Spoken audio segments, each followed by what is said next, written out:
Bueno, en esta tercer clase virtual em, vamos a ver lo que son las escuelas de la psicología contemporánea. Yo les recuerdo que van a tener que anotar aquello que consideran más importante. Recuerden que queda muy poco para cerrar el trimestre y bueno, ya estas clases virtuales más los trabajos prácticos estarían conformando eh, lo que va a ir en la carpeta y aquello que voy a tomar como para hacer una evaluación. Sería algo así como un criterio de evaluación. Eh, Además de esto que tienen que ir anotando, voy a dejarles también para que ustedes vayan viendo, puedan profundizar un poco más, algo de material de estas clases. Eh, Bien, como yo les comentaba, vamos a ver las escuelas de la psicología contemporánea. En realidad son varias las escuelas, pero vamos a ver solamente tres. El conductismo, el psicoanálisis y la teoría de la Gestalt.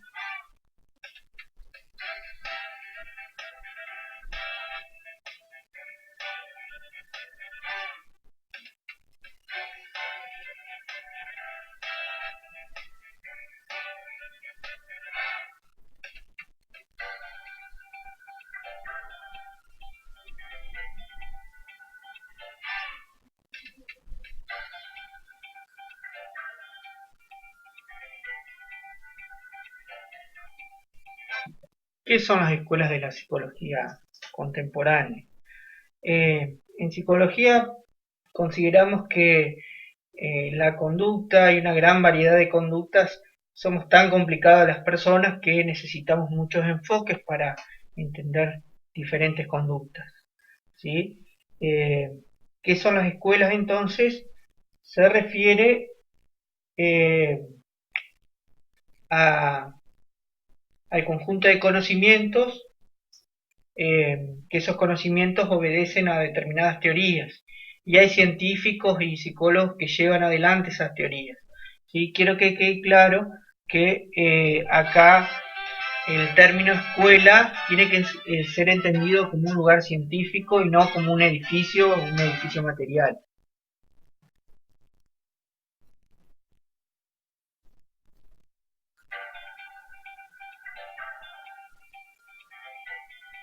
Como ya dije en la introducción, son varias las escuelas, pero solamente por cuestiones de tiempo y de organización vamos a estar viendo solamente tres. La primera de ellas es el conductismo, cuyo principal representante es John Watson. Vamos a ver luego el psicoanálisis, cuyo principal representante es Sigmund Freud, y la psicología de la Gestalt, eh, cuyo principal representante es Wertheimer.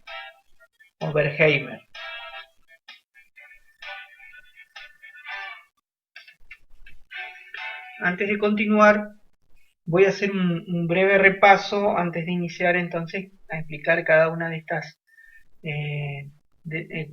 estas escuelas. Entonces voy a decir que a partir de Gunt, ¿se acuerdan de Gunt en la clase anterior?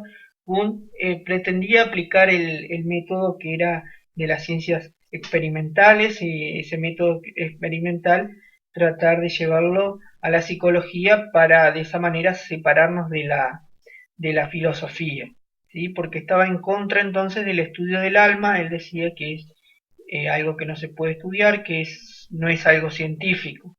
Crea el primer laboratorio de psicología experimental y este hecho marcó entonces el pasaje de la psicología precientífica a la científica.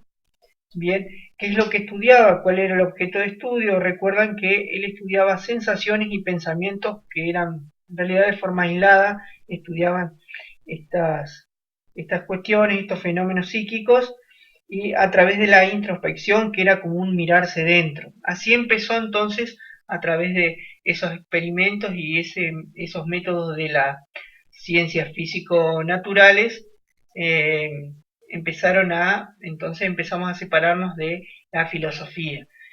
Parecía que todo aquello que no era adquirido en un laboratorio a través de la experimentación, parecía que no era algo válido, ¿sí? Pero tengo que recordar que el carácter científico de la psicología no está dado por la utilización o no del método ese que hablamos, del método experimental. Pueden haber muchos métodos, existen muchos métodos y no por ello una forma de hacer psicología es más importante que otra. Así que bueno, dicho esto, continuamos. Ahora vamos a ver entonces el conductismo. John Watson fue el principal representante de esta escuela, podría decirse que es una corriente de pensamiento también. Él fue el que inició entonces esta escuela en los Estados Unidos a principios del siglo XX.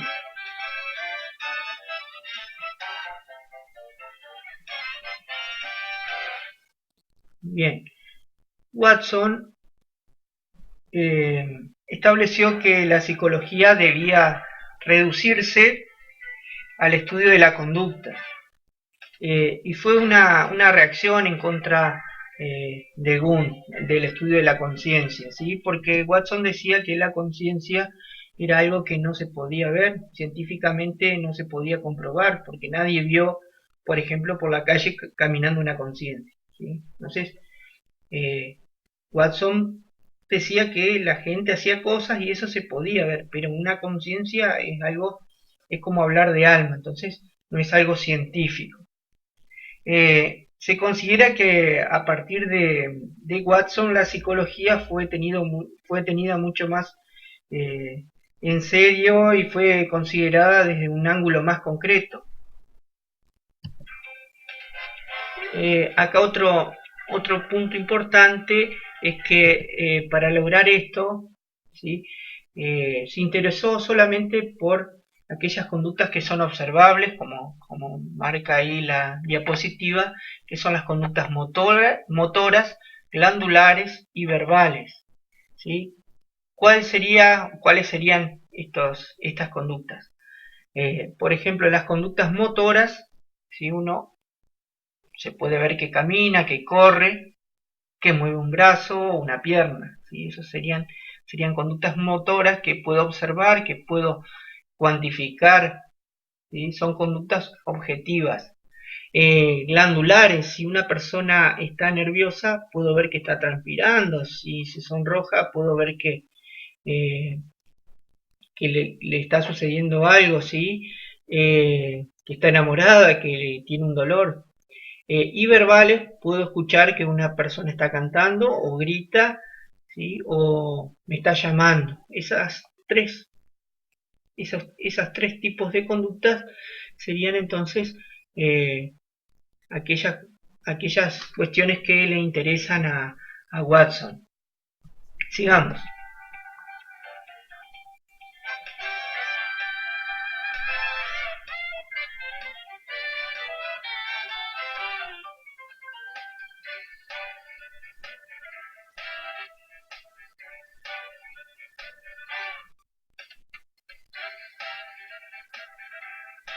Bien, Watson marca algo interesante, si bien fue descubierto por Pavlov, otro psicólogo que vamos a ver, ¿sí? Marca este esquema de estímulo-respuesta. Para él lo más importante son las influencias del medio.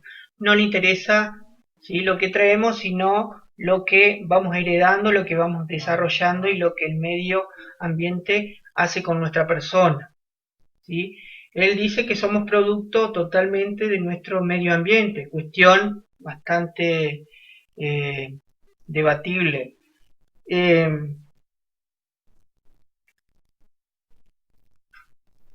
Entonces, él plantea un esquema de estímulo-respuesta para comprender cómo somos y cómo son nuestras conductas. Él dice que ante determinado estímulo, ¿sí? Nosotros cualquier organismo da determinada respuesta. Seguramente ustedes en biología han visto esto como acto reflejo y y arco reflejo, ¿sí? Entonces toma esta cuestión de la biología y lo lleva también a la psicología, ¿sí? Sabiendo qué respuesta puedo obtener de determinada persona, puedo darle cierto estímulo, ¿sí? Él decía que, por ejemplo, denme 20 niños y voy a hacer lo que yo quiera con ellos y voy a criarlos de determinada manera, si quiero tener mendigos o si quiero hacer de esas personas gente, gente educada y gente bien preparada, ¿sí? Esto es lo que decía Watson porque para él, vuelvo a repetir, son muy importantes eh, las influencias que obtenemos del medio.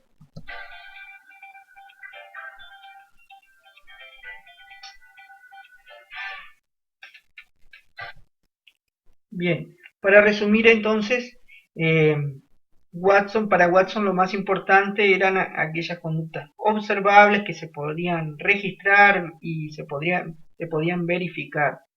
Eh, y se opuso entonces al estudio de la conciencia, a la introspección, por considerarlo que era algo eh, no científico y poco objetivo.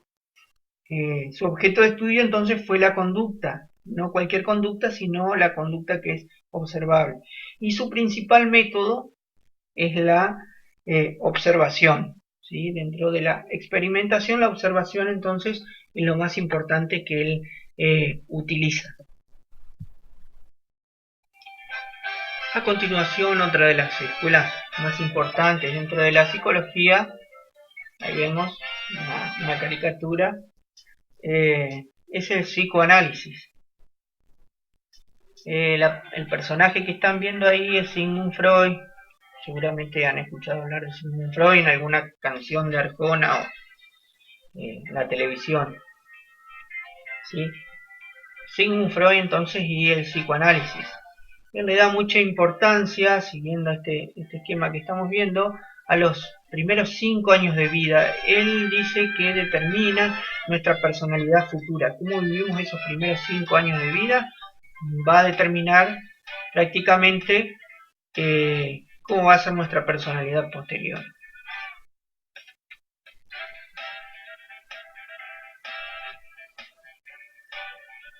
Bien, el psicoanálisis surge a través del descubrimiento del inconsciente por parte entonces de este médico Sigmund Freud. Se considera que a partir de los descubrimientos que hizo en su trabajo con otro médico, en el año 1892 empezó a esbozar estos primeros esquemas acerca de cómo funciona nuestra mente, ¿sí? Y cómo funciona esta parte de nosotros que es desconocida, que no tenemos acceso, pero que determina todo lo que hacemos y todo lo que somos, ¿sí? A eso entonces le llamó el inconsciente.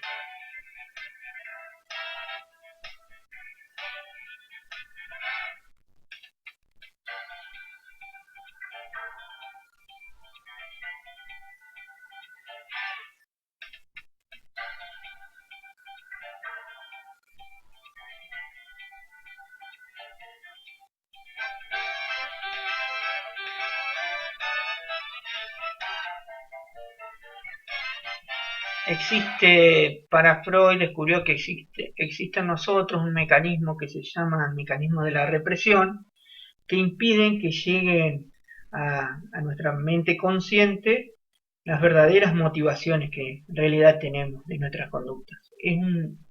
Es uno de los descubrimientos más importantes que realizó Freud, por eso decidí incluirlo dentro del video.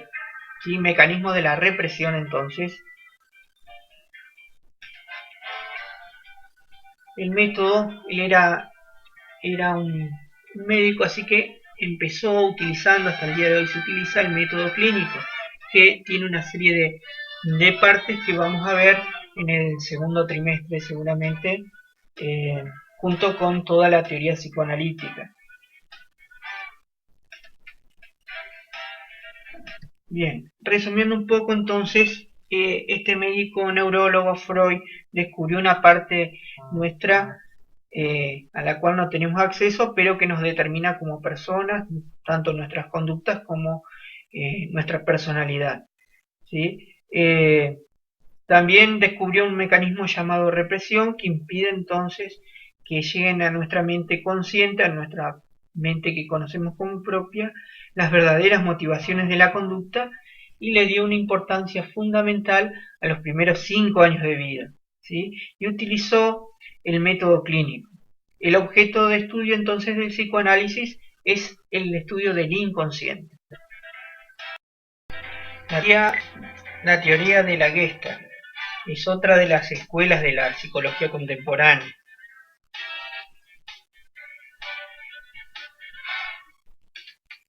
Bien, ¿qué significa? ¿De qué hablamos cuando hablamos de Gestalt?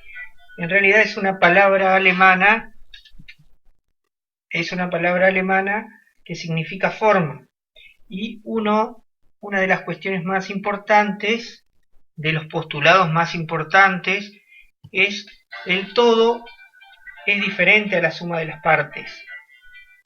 Esta idea va a ser una idea central para entender esta teoría, porque va a demostrar la importancia fundamental de la percepción. ¿Por qué? Porque estamos rodeados de sonidos y formas, que en realidad no tienen un único significado. Somos nosotros, ¿sí?, de acuerdo a lo que percibimos en un momento determinado y en una situación determinada y en un instante también determinado, que le damos una forma significativa a eso, ¿sí?, que le damos un significado, porque lo que para mí puede ser importante, para otra persona puede ser insignificante, ¿sí? Por eso se dice que entonces el todo es la suma de las partes.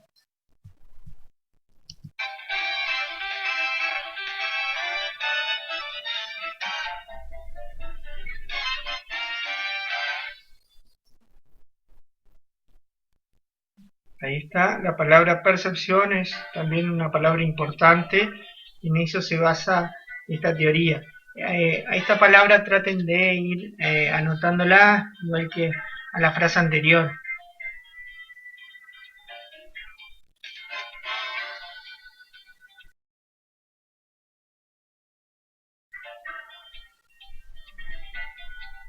Bien, ¿qué vemos acá?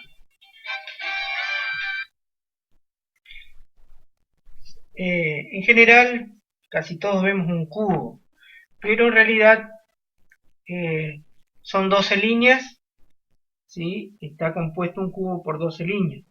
Si ponemos nuestra atención en cada una de esas líneas, vamos a ver que hay 4 líneas horizontales, 4 líneas verticales y 4 líneas oblicuas.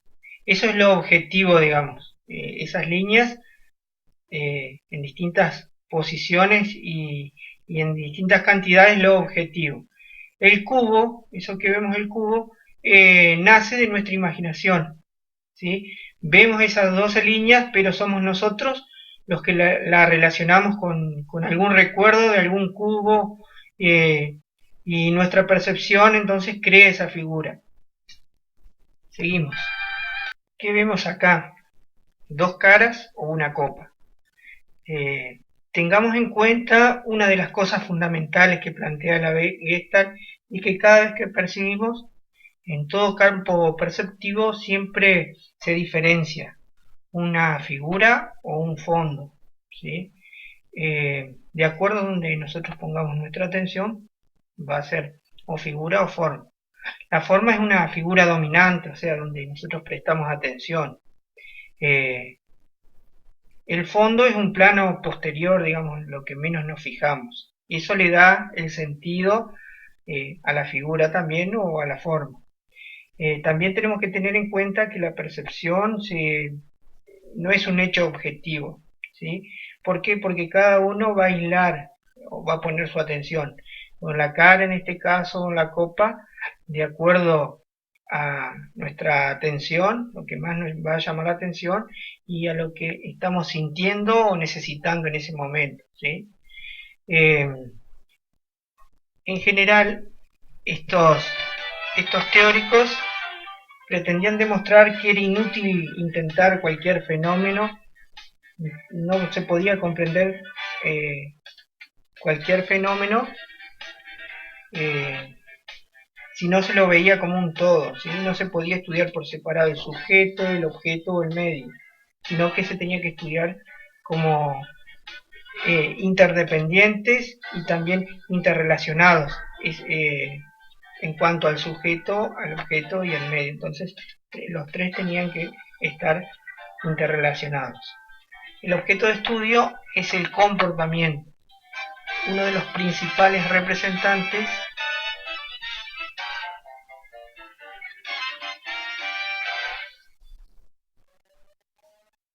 uno de los principales representantes, bueno, que no aparece por ahí, es Wertheimer, pero no está apareciendo en la filmación. Así que bueno, esto sería a grandes rasgos, serían las escuelas de la psicología contemporánea, ¿sí? Que vimos en este video 3 de ellas, pero existen muchos más.